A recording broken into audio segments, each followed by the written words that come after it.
नमस्कार, मैं हूं सुप्रिया सिंह। शुरुआत करते हैं दिल्ली की 10 बड़ी खबरों की, लेकिन उससे पहले आपसे एक जरूरी अपील है। अगर आपने अभी तक द भारत खबर चैनल को सब्सक्राइब नहीं किया है तो अभी सब्सक्राइब कीजिए। हमारी खबरों की डेली नोटिफिकेशन पाने के लिए बेल आइकन को भी जरूर प्रेस करें। दिल्ली में थर्ड वेव के बाद पहली बार मिले 1000 से कम केस। दिल्ली में कोरोना की तीसरी लहर आने के बाद पहली बार कुछ राहत की खबर मिली है। तीसरी लहर की शुरुआत के बाद पहली बार दिल्ली में एक दिन में 1000 से कम कोरोना के केस आए हैं, यानी पिछले साल 30 दिसंबर 2021 के बाद सबसे कम केस। दिल्ली में पिछले 24 घंटे में 977 केस दर्ज किए गए हैं। वहीं पॉजिटिविटी रेट 1.73% हो गई है।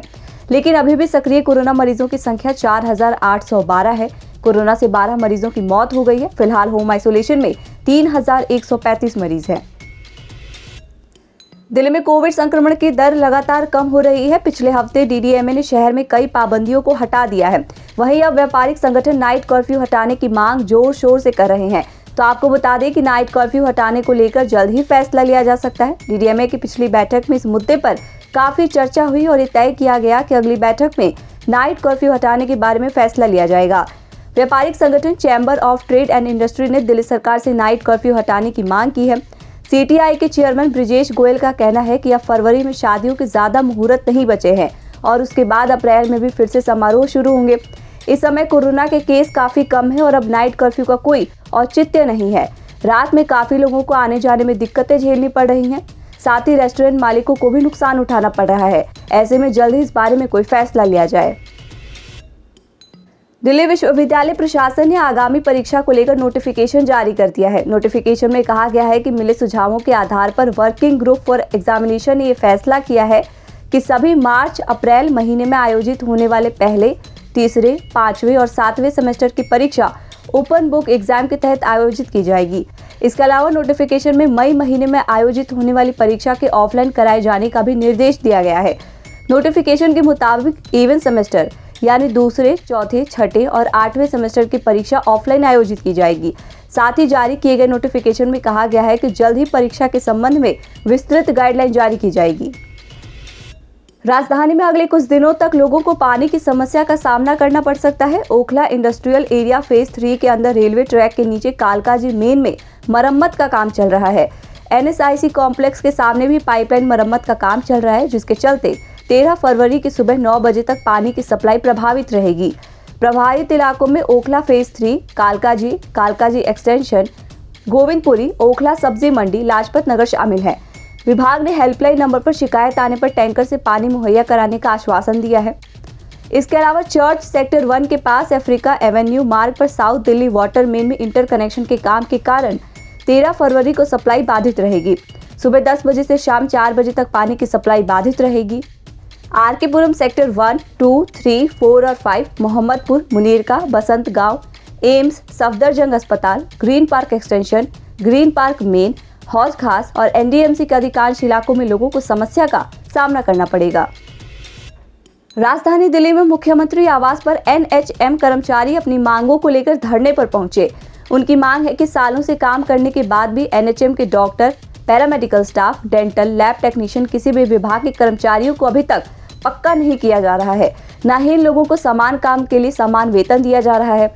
एनएचएम के तहत काम करने वाले डॉक्टरों का कहना है कि वो एनएचएम में 2007 से काम कर रहे हैं, लेकिन उनकी सैलरी और उनका एरियर अभी तक नहीं बढ़ाया गया है।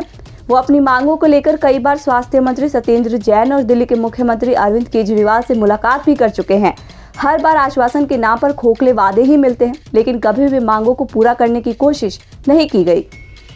राष्ट्रीय राजधानी दिल्ली स्थित इंदिरा गांधी अंतर्राष्ट्रीय एयरपोर्ट से डोमेस्टिक रूट पर यात्रा करने वाली यात्रियों को अब छूट पर प्रीमियर और महंगे ब्रांड की शराब मिलेगी।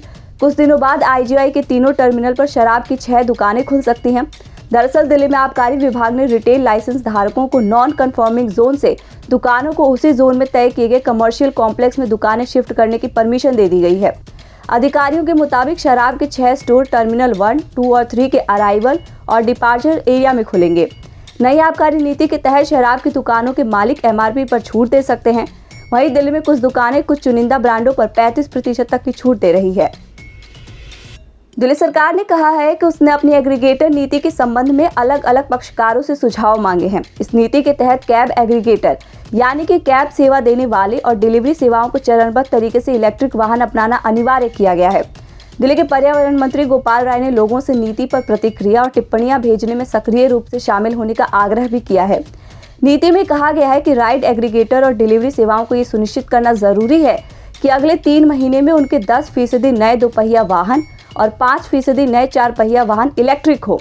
इसके अलावा उन्हें यह भी सुनिश्चित करना होगा कि मार्च 2023 तक सभी नए दोपहिया वाहनों में से 50% और उनके बेड़े में नए 4 पहिया वाहनों में से 25% इलेक्ट्रिक वाहन हो। दिसंबर 2021 में लॉन्च हुई डीडीए की आवासीय योजना 2021 में आवेदन के लिए अंतिम तारीख 10 मार्च कर दी गई है। इसके पीछे आवेदन कम होना बताया जा रहा है क्योंकि लॉन्च होने के 1.5 महीने के बाद भी 18,335 फ्लैट के 16,000 से कुछ अधिक ही आवेदन आए हैं। बावजूद इसके दिल्ली में झुग्गी वासियों के लिए डीडीए 10,000 फ्लैट बनाने की योजना पर काम कर रहा है। इसके तहत जहां झुग्गी वहां मकान योजना के तहत दिल्ली में कुल 6 जगहों पर 10 क्लस्टरों का चयन किया गया है।